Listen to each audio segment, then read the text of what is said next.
Hello friends, welcome to my channel United Tutorial. चलिए शुरू करते हैं आज का हमारा ट्यूटोरियल। हमारा टॉपिक चल रहा है laws of motion. Laws of motion में हमने काफी सारी चीजें देख ली।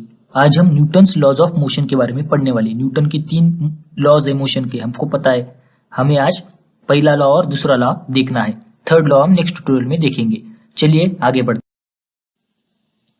Newton's first law of motion, Newton का पहला नियम मोशन का। Newton's first law of motion also called as law of inertia. Newton का जो पहला लॉ है मोशन का, उसे लॉ ऑफ इनर्शिया भी कहा जाता है। क्यों लॉ ऑफ इनर्शिया क्यों कहा जाता है उसे? इनर्शिया मतलब क्या? इनर्शिया मतलब जड़त्व। आपको पता होगा, मराठी में उसे जड़त्व बोलते हैं। The tendency of an object to remain in its existing state is called inertia. Inertia मतलब कोई भी किसी भी ऑब्जेक्ट की टेंडेंसी अपनी एग्जिस्टिंग स्टेट में रहने की। मतलब क्या? कोई भी ऑब्जेक्ट ले लो, उसकी प्रॉपर्टी होती है। क्या प्रॉपर्टी होती है? कि वो अपनी एग्जिस्टिंग स्टेट में रहना चाहता है। जिस स्टेट में वो है उसी स्टेट में वो रहना चाहता है। कोई भी ऑब्जेक्ट ले लो आप, वो जिस स्थिति में है उसी स्थिति में रहना चाहेगा। अगर वो स्थिर है, वो स्थिर ही रहना चाहेगा। अगर वो गति में है, मोशन में है, तो वो मोशन में ही रहना चाहेगा। तो उसी जो टेंडेंसी है ऑब्जेक्ट की, वही जो प्रॉपर्टी है, उसे क्या बोलते हैं? इनर्शिया। उसे जड़त्व बोलते हैं। Mass is the measure of inertia. और इनर्शिया का मेजर मास होता है। मतलब मास मतलब हमको पता है वस्तुमान, वो इनर्शिया का मेजर होता है। मतलब जिसका मास ज्यादा उसका इनर्शिया ज्यादा। अभी इनर्शिया के एग्जांपल हम कैसे दे सकते हैं? हमें पता है electric fan keeps on rotating for some time even after it is switched off. जब हम बटन बंद करते फैन का, तब क्या होता है? स्विच ऑफ करते तब भी वो फैन थोड़ी देर के लिए घूमता रहता है। क्यों? इनर्शिया की वजह से। क्योंकि पहले वो अपनी गति में था, मोशन में था। लेकिन जब हम इलेक्ट्रिसिटी कट कर देंगे, यानी स्विच ऑफ कर देंगे फैन को, लेकिन फिर भी वो थोड़ी देर के लिए घूमता रहेगा, क्योंकि वो अपनी उसी मोशन में रहना चाहता है। और एग्जांपल आपको दूं तो fruits on a tree fall down when its branches are shaken. जब हम किसी भी पेड़ की फांदी को हिलाते हैं, अगर उसके ऊपर कोई फ्रूट लगा हुआ हो, फल हो, तो वो नीचे गिरता है। क्यों? हम तो फांदी पे फोर्स लगा रहे हैं, फ्रूट क्यों नीचे गिर रहा है? इनर्शिया की वजह से। क्योंकि वो हिलना नहीं चाहता, वो अपनी उसी स्टेट में रहना चाहता है। वो फल टूट जाएगा और नीचे गिर जाएगा। तो इसका रीजन भी क्या है? इनर्शिया। और एग्जाम्पल, बहुत सारे एग्जाम्पल है। जैसे static object does not move without the application of force. मतलब कोई भी स्थिर ऑब्जेक्ट हो, स्टैटिक ऑब्जेक्ट हो, वो मूव नहीं होगा जब तक हम उसके ऊपर कोई फोर्स नहीं लगाते। जब तक किसी भी ऑब्जेक्ट के ऊपर कोई एक्सटर्नल फोर्स नहीं लगता, वो मूव नहीं होता। क्योंकि ये इनर्शिया की वजह से। इनर्शिया मतलब जड़त्व। All instances of inertia are examples of Newton first law of motion. Newton का फर्स्ट लॉ ऑफ मोशन की जो एग्जाम्पल्स है, वो इनर्शिया की भी एग्जाम्पल है। या फिर जो इनर्शिया के एग्जाम्पल्स है, वो न्यूटन के फर्स्ट लॉ के भी एग्जाम्पल्स है। इंस्टेंसेस मतलब एग्जाम्पल्स, उदाहरण हम बोल सकते हैं। तो जो इनर्शिया के एग्जाम्पल्स है, वो सारे न्यूटन के फर्स्ट लॉ के एग्जाम्पल्स है। चलिए आगे बढ़ते हैं। अभी हमें एक एक्टिविटी दी गई है। क्या बोला गया है हमें? कि एक ग्लास लेना है, उसके ऊपर एक कार्डबोर्ड रखना है और उसके ऊपर 5 रुपए का कॉइन रखना है। Now strike the cardboard hard using your finger. और फिर कार्डबोर्ड को स्ट्राइक करना है अपनी फिंगर से, और क्या होता है देखना है। चलिए देखते हैं। एक ग्लास के ऊपर कार्डबोर्ड रखा, उसके ऊपर 5 रुपए का कॉइन रखा। अभी कार्डबोर्ड को जोर से स्ट्राइक करना है, मतलब मारना है। या फिर आप उसे जोर से खींच भी सकते हो अपनी तरफ, पुल भी कर सकते हो। दोनों में से कोई भी करो। क्या क्या देखने को मिलता है हमें? लेकिन ग्लास हिलना नहीं चाहिए। थोड़े धीरे से करना है, मतलब धीरे से नहीं करना, स्मूथली करना है, सॉफ्टली करना है। हमें क्या देखने को मिलता है? हमें इस तरीके से कुछ देखने को मिलता है। वो कार्ड तो चला जाएगा, लेकिन उसके ऊपर का कॉइन नीचे गिर जाएगा। किसमें? ग्लास में। क्यों? कार्ड के साथ वो भी जाना चाहिए ना, लेकिन वो नहीं जाएगा, क्योंकि वो अपनी रेस्ट वाली स्टेट में रहना चाहेगा। अभी वो रेस्ट में है, स्टेशनरी है, कॉइन स्थिर स्थिति में है, वो अपनी उसी स्थिति में रहना चाहेगा। अगर मैं कार्ड को जोर से खींच लूंगा या फिर जोर से स्ट्राइक करूंगा, तो कार्ड चला जाएगा, लेकिन कॉइन अपनी उसी स्थिति में रहना चाहेगा। लेकिन कार्ड अगर नीचे से चला गया, तो ग्रेविटेशन की वजह से वो ग्लास में गिर जाएगा। तो एक एक इसका एग्जाम्पल है, इनर्शिया का एग्जाम्पल हम बोल सकते हैं। अभी एक मुझे बात बताइए, आपको पता होगा टग ऑफ वॉर, बचपन में आपने खेला होगा, रस्सी खींच। वो खेल होता है रस्सी खींच का, टग ऑफ वॉर, हम सब जानते हैं। ये आप लोगों ने बचपन में खेला होगा। दोनों तरफ से कुछ लड़के एक दूसरे को नहीं, रस्सी को खींचते। वो टग ऑफ वॉर का गेम होता है, आपको पता होगा। क्या होता है टग ऑफ वॉर में? जिस साइड से ज्यादा फोर्स लगेगा, जो सेंटर है रस्सी का, आपको दिख रहा होगा यहाँ पे सेंटर रस्सी का, जो सेंटर है, ये वाला सेंटर, वो क्या होगा? जिस साइड पे ज्यादा फोर्स है उस साइड पे चले जाएगा।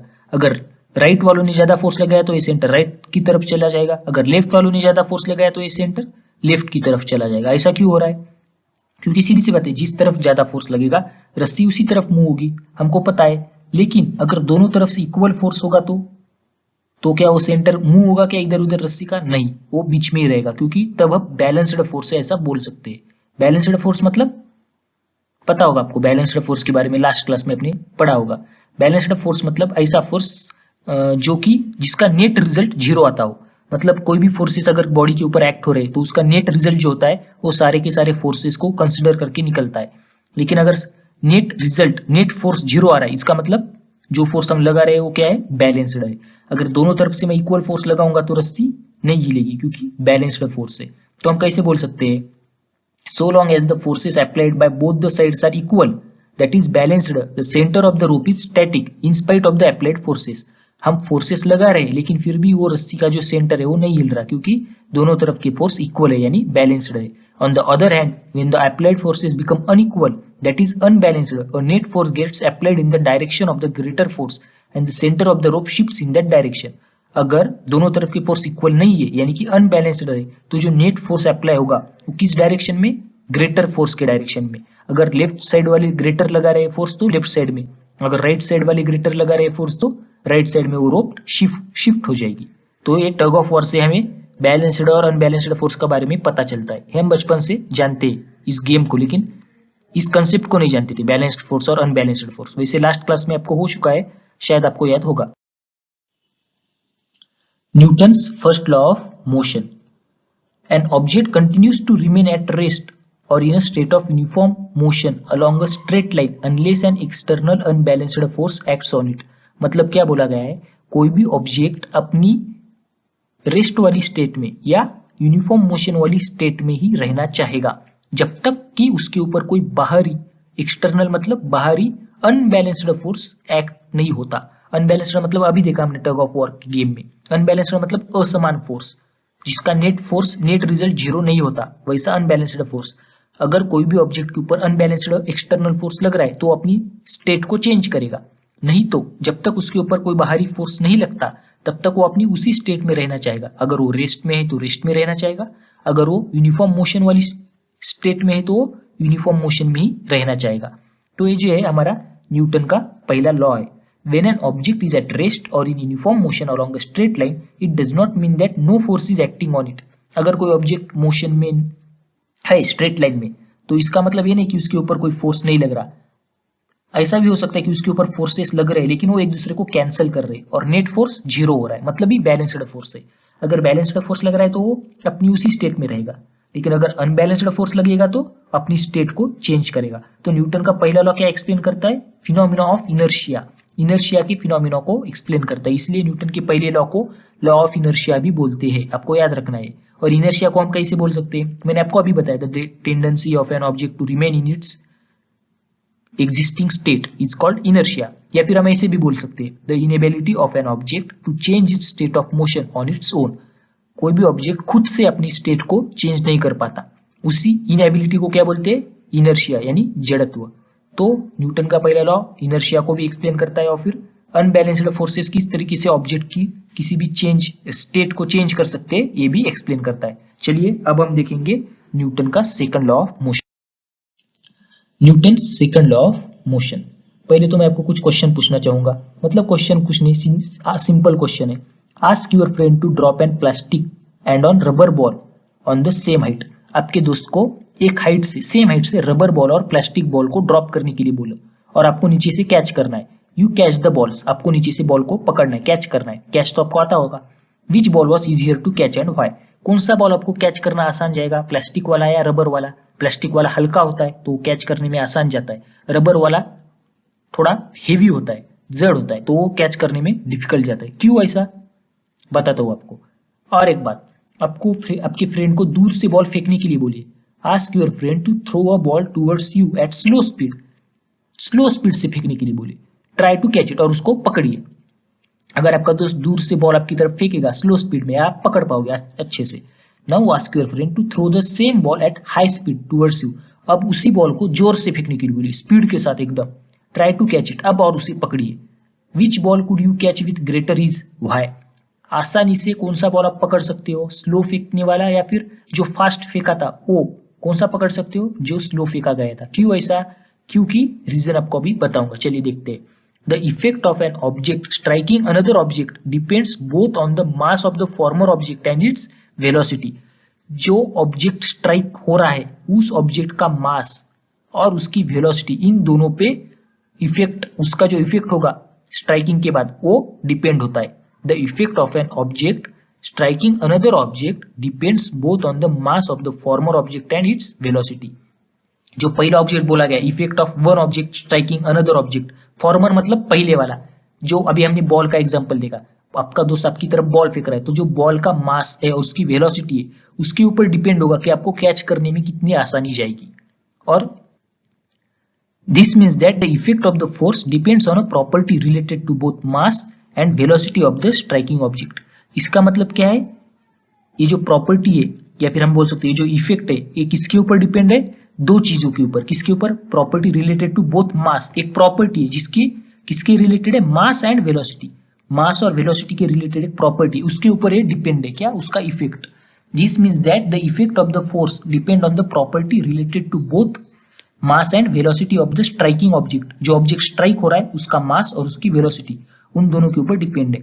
This property was termed as momentum by Newton. This property was termed momentum by Newton. मतलब क्या, उस प्रॉपर्टी को न्यूटन ने मोमेंटम ऐसा नाम दिया है। मोमेंटम आपने शायद पहले सुना होगा या नहीं सुना होगा मुझे नहीं पता, लेकिन मोमेंटम को मराठी में संवेग बोलते हैं। संवेग, मोमेंटम मास और वेलोसिटी का वो प्रोडक्ट होता है, मल्टीप्लीकेशन होता है। तो यही मोमेंटम जो है यही न्यूटन के सेकंड लॉ में हमें देखना है। अभी क्या पता चला हमें कि कोई भी जो इफेक्ट होता है ऑब्जेक्ट के स्ट्राइकिंग का वो किसके ऊपर डिपेंड होता है, जो ऑब्जेक्ट स्ट्राइक हो रहा है उसके मास और वेलोसिटी के ऊपर। चलिए आगे देखते हैं। अभी मोमेंटम के बारे में कुछ बताया गया है हमारे बुक में। Momentum has magnitude as well as direction. Momentum को मैग्नीट्यूड भी है और डायरेक्शन भी। इसका मतलब क्या, मोमेंटम वेक्टर क्वांटिटी है, डायरेक्शन और मैग्नीट्यूड जिसे होता है वो वेक्टर क्वांटिटी होती है। इस direction is the same as that of velocity. और आपको याद रखना है कि जो डायरेक्शन होती है मोमेंटम की वो वेलोसिटी की डायरेक्शन में होती है, same as that of the velocity. In SI system the unit of momentum is KG metre per second. Momentum का यूनिट एसआई सिस्टम में केजी मीटर पर सेकंड है, while in CGS system it is gram centimetre per second. अभी मैंने आपको बताया था momentum मतलब मास और वेलोसिटी का प्रोडक्ट होता है, तो मास का यूनिट केजी, वेलोसिटी का यूनिट मीटर पर सेकंड, तो मास और वेलोसिटी का product KG metre per second. और सीजीएस यूनिट में ग्राम होता है, सीजीएस यूनिट मास का, और सेंटीमीटर पर सेकंड वेलोसिटी का सीजीएस यूनिट, तो ग्राम सेंटीमीटर पर सेकंड मोमेंटम का CGS unit. If N unbalanced force applied on an object causes a change in the velocity of the object, then it is also cause a change in its momentum. अगर किसी unbalanced force की वजह से किसी object की velocity change होती है तो सिर्फ वेलोसिटी चेंज नहीं होती, उसका मोमेंटम भी चेंज होता है, क्योंकि मोमेंटम वेलोसिटी के ऊपर डिपेंड होता है और मास के ऊपर। मास तो ऑब्जेक्ट को होता ही है, और अगर हम किसी अनबैलेंस्ड फोर्स से वेलोसिटी चेंज कर रहे हैं तो मोमेंटम भी चेंज होगा। The force necessary to cause a change in the momentum of an object depends upon the rate of change of momentum. और जो फोर्स होता है जिसकी वजह से मोमेंटम चेंज हो रहा है वो किसके ऊपर डिपेंड होता है, depends upon the rate of change of momentum. Rate of change of momentum पे। अभी rate of change of momentum मतलब क्या, rate of change of momentum, rate का मतलब क्या होता है, रेट मतलब किसी भी क्वांटिटी को अगर हम टाइम से डिवाइड करते हैं तब हम उस क्वांटिटी का रेट बोलते हैं। अभी यहाँ पे क्या बोला है, rate of change of momentum. इसका मतलब चेंज ऑफ मोमेंटम को अगर मैं टाइम से डिवाइड करूंगा तो मुझे rate of change of momentum मिल जाएगा। आपको याद होगा हमने देखा था rate of change of velocity, हमने क्या किया था, वेलोसिटी की चेंज को टाइम से डिवाइड किया था तो rate of change of velocity मिला था। अभी यहाँ पे rate of change of momentum बोला गया, यानी कि चेंज ऑफ मोमेंटम को टाइम से डिवाइड करना है। चलिए मोमेंटम के बारे में और अच्छे से देख लेते हैं। ये तो आपको पता चल गया अभी मोमेंटम का यूनिट क्या है, KG metre per second, SI unit और सीजीएस यूनिट ग्राम सेंटीमीटर पर सेकंड। और वो वेलोसिटी अगर चेंज होती है किसी ऑब्जेक्ट की अनबैलेंस्ड फोर्स की वजह से तो मोमेंटम भी चेंज होता है, ये बात आपको याद रखनी है। चलिए आगे बढ़ते हैं। Momentum, momentum is the product of mass and velocity of an object. Momentum is a vector quantity. अभी मैंने आपको बताया था मोमेंटम मतलब प्रोडक्ट होता है किसका, मास और वेलोसिटी का। प्रोडक्ट मतलब गुणाकार, मल्टीप्लीकेशन, मास और वेलोसिटी का, ऑब्जेक्ट का मास और उसकी वेलोसिटी, इन दोनों का प्रोडक्ट हमें मोमेंटम देता है। मोमेंटम को पी से डिनोट करते हैं, पी, कैपिटल पी। मोमेंटम को किससे डिनोट करते हैं? Capital P। Momentum is a vector quantity. अभी हमने देखा था कि मोमेंटम को डायरेक्शन भी है और मैग्नीट्यूड भी, इसका मतलब मोमेंटम वेक्टर क्वांटिटी है। P is equal to mv, mass into velocity, ये हो गया मोमेंटम। अभी ये हमारा न्यूटन का सेकंड लॉ, एक्चुअल लॉ, ये आपको याद रखना है या फिर आप लिख के भी ले सकते हो। The rate of change of momentum is proportional to the applied force and the change of momentum occurs in the direction of the force। क्या बोला गया कि the rate of change of momentum, momentum के change का जो rate है is proportional to the applied force, वो applied force को proportional है। proportional मतलब आपको पता होगा प्रोपोर्शनलिटी का same, directly proportional, inversely proportional. अब यहाँ पे सिर्फ प्रोपोर्शनल बोला है मतलब directly proportional to the applied force, जो फोर्स हम अप्लाई कर रहे हैं उसके डायरेक्टली प्रोपोर्शनल होता है। And the change of momentum occurs in the direction of the force.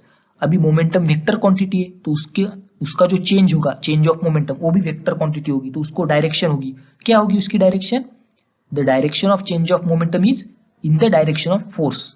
Force की जो डायरेक्शन है उसी डायरेक्शन में जिस अप्लाइड फोर्स हम लगा रहे, जो अप्लाइड फोर्स मतलब ही हमने अप्लाई किया वाला फोर्स, उसकी जो डायरेक्शन होगी वही चेंज ऑफ मोमेंटम की डायरेक्शन होगी। तो ये न्यूटन का सेकंड लॉ ऑफ मोशन है, आपको याद रखना है। The rate of change of momentum is proportional to the applied force and the change of momentum occurs in the direction of the force. जो चेंज ऑफ मोमेंटम का rate है, यानी change of momentum को अगर time से divide करेंगे हम, तो वो जो क्वांटिटी हमें मिलेगी वो फोर्स के डायरेक्टली प्रोपोर्शनल है, और चेंज इन मोमेंटम की जो डायरेक्शन है वो फोर्स की डायरेक्शन में है। अभी इससे हमें एक खास इक्वेशन मिलता है। कौन सा equation? F equal to ma, force is equal to mass into acceleration, हमें इसी सेकंड लॉ से मिलता है। चलिए अभी हम देखेंगे कैसे निकालना है वो। Suppose N object of mass m has initial velocity u। कोई भी ऑब्जेक्ट है जिसका मास m है, उसकी इनिशियल वेलोसिटी u है। When a force F is applied in the direction of its velocity for time t, its velocity becomes v। अगर उसके ऊपर हम फोर्स लगाएंगे F in the direction of velocity, velocity की direction में, for time t के लिए, its velocity becomes v, तो उसकी वेलोसिटी चेंज होके v बन जाएगी। पहले u थी, हमने फोर्स लगाया वेलोसिटी की डायरेक्शन में टाइम t के लिए, तब हमें वेलोसिटी क्या मिल गई? v वेलोसिटी मिल गई। Therefore the initial momentum of the object mu, तो इनिशियल मोमेंटम क्या होगा स्टार्टिंग में? मास इंटू वेलोसिटी। मोमेंटम मतलब मास इंटू वेलोसिटी, लेकिन इनिशियल वेलोसिटी क्या थी? u थी, तो क्या मिलेगा हमें? Initial momentum mu, mass into velocity. It's final momentum after time t mv, क्योंकि टाइम t के बाद वेलोसिटी चेंज होके v हो रही है, u से v, तो मोमेंटम मास इंटू वेलोसिटी होता है, तो mv, क्योंकि अभी u से v हो गई वेलोसिटी, तो मोमेंटम भी mu से mv हो गया। अभी rate of change of momentum, हमारा लॉ क्या बोलता है न्यूटन का second law? Rate of change of momentum क्या होता है? Change in momentum divided by time. मैंने आपको बोला था रेट मतलब किसी भी क्वांटिटी का अगर रेट बोल रहे हो तो रेट मतलब क्या होता है? उसका टाइम से डिवाइड करना होता है। हमारा रेट मतलब प्राइस नहीं, यहाँ पे हम बोलते हैं ना रेट क्या है इस चीज का, वो रेट नहीं है यहाँ पे। ये रेट यहाँ पे क्या है? मतलब इसका टाइम से डिवाइड करना उस क्वांटिटी को। तो rate of change of momentum यानी change in momentum divided by time. अभी देखिए rate of change of momentum, change in momentum बोला, चेंज इन मोमेंटम मतलब final momentum minus initial momentum. अगर हम चेंज इन वेलोसिटी करते तो कैसे करते? Final velocity minus initial velocity. तब उसी तरीके से यहाँ final momentum mv minus initial momentum mu divided by time. अभी m कॉमन निकाल लिया यहाँ पे, v माइनस u ब्रैकेट में आ गया डिवाइडेड बाय टाइम t। अभी आप मुझे बताइए, आपको पता होगा v minus u divided by t, ये जो पूरी की पूरी क्वांटिटी है v minus u divided by t, ये क्या होता है? Change in velocity divided by time यानी एक्सेलरेशन। तो m इंटू ये मास इंटू एक्सेलरेशन, तो rate of change of momentum क्या मिला हमें? ma, mass into acceleration. किस तरीके से? m कॉमन निकाला, v minus u divided by t, तो मास इंटू एक्सेलरेशन हमें मिल गया। चलिए आगे बढ़ते हैं। According to Newton second law of motion, the rate of change of momentum is directly proportional to the applied force. अभी हमने न्यूटन का सेकंड लॉ ऑफ मोशन देखा था, उसमें क्या बताया गया था कि जो rate of change of momentum होता है, जो हमें मिला अभी यहाँ पे क्या मिला? m इंटू ये, वही है rate of change of momentum, वो directly proportional to the applied force होता है। न्यूटन का सेकंड लॉ हमें बताता है। तो चलिए करते हैं। Rate of change of momentum यानी ma, अभी हमने निकाला, is directly proportional to force, applied force F है हमारा, तो ma directly proportional to F। अभी अगर डायरेक्टली प्रोपोर्शनलिटी का साइन निकालूंगा तो मुझे कांस्टेंट लेना पड़ेगा k। आपको पता है मैंने कांस्टेंट लिया k, तो k is a constant of proportionality and its value is 1। तो F equal to k ma किया मैंने, लेकिन साइंटिस्ट लोगों ने फाइंड किया एक्सपेरिमेंट करके, बहुत सारी चीजें करके कि के की जो कांस्टेंट की वैल्यू है वो 1 होती है। तो F इज इक्वल टू के इंटू एम ए। प्रोपोर्शनलिटी का साइन हटा दिया, के मिल गया, लेकिन के की वैल्यू क्या होती है 1। तो हमें क्या मिलता है F equal to m a. अगर 1 से मल्टीप्लाई करूंगा तो एम ई मिलने वाला है। तो हमें फाइनली क्या मिलेगा F equal to m a हमें मिल गया। ये न्यूटन का सेकंड जो लॉ है मोशन का, उससे हमें मिलता है F equal to m a. हमें पता है force is equal to mass into acceleration, लेकिन हमें कहां से मिला ये न्यूटन के सेकंड लॉ से। तो आशा करता हूं कि आपको समझ में आ गया होगा। हमारे पास एक ऑब्जेक्ट था मास m के साथ, उसकी इनिशियल वेलोसिटी u थी, फाइनल वेलोसिटी हमने v कर दी। कैसे v कर दी हमने उसके ऊपर फोर्स लगाया F for time t time के लिए, उसकी वेलोसिटी चेंज होकर v हो गई। उसका initial momentum mass into velocity mu, final momentum mv time t के बाद। अभी हमें पता है rate of change of momentum क्या होता है, change in momentum divided by time. Rate मतलब टाइम से डिवाइड करना होता है। तो change in momentum final momentum minus initial momentum, mv minus mu divided bye t किया। तो यह कॉमन निकाला v minus u divided by T. v minus u divided by t acceleration होता है, तो मुझे ma मिला, rate of change of momentum ma मिला। लेकिन according to Newton second law of motion, rate of change of momentum is directly proportional to the applied force. Second law क्या बोलता है न्यूटन का कि जो rate of change of momentum है वो फोर्स के डायरेक्टली प्रोपोर्शनल होता है, जो अप्लाइड फोर्स है उसकी। तो मैंने किया, ma मुझे मिला था, rate of change of momentum वो मैंने किया directly proportional to force F। अगर प्रोपोर्शनलिटी का साइन निकाल दूंगा तो मुझे कांस्टेंट लेना पड़ेगा k, तो मैंने लिया F इक्वल टू के एम ए। लेकिन k जो कांस्टेंट है उसकी वैल्यू 1 होती है, तो हमें क्या मिला F is equal to m a. हमें फोर्स का फार्मूला मिल गया। तो आशा करता हूँ आपको अच्छे से समझ में आ गया होगा। ये आपको नोट डाउन करके लेना है, सारी चीजें जो मैं आपको लिख के दे रहा हूँ यहाँ पे वो आपको नोट डाउन करके लेनी है, वो इंपॉर्टेंट है, तभी वो आपको अच्छे से समझ में आएगी और याद रहेगी। चलिए आगे बढ़ते हैं। अभी हमारे बुक में दिया गया है, क्या है, consider two objects having different masses. Consider two objects having different masses which are initially at rest, जो कि इनिशियली रेस्ट पे थे, मतलब उनकी इनिशियल वेलोसिटी 0 थी। The initial momentum for both is 0। Initial velocity 0 होगी तो मोमेंटम भी 0 होगा, क्योंकि मोमेंटम मास इनटू वेलोसिटी होता है। अगर वेलोसिटी 0 तो मोमेंटम भी 0। Suppose a force F acts for time t on both objects. अभी फोर्स F एक्ट किया उन दोनों के ऊपर टाइम t के लिए। The lighter object starts moving faster than the heavier object. जो लाइटर ऑब्जेक्ट होगा वो फास्ट मूव होगा, जो हेवियर होगा वो फास्ट मूव नहीं होगा। अभी हमें पता है अगर कोई बॉल है, अगर हल्का बॉल है, अगर हम उसको लात मारेंगे तो वो बहुत दूर तक जाएगा, लेकिन अगर बहुत हेवी बॉल है, अगर उसको लात मारेंगे तो ज्यादा दूर जाएगा क्या, नहीं, क्योंकि वो हेवी है, इसीलिए उसका मास ज्यादा है इसलिए। However from the above formula we know that the rate of change of momentum that is F।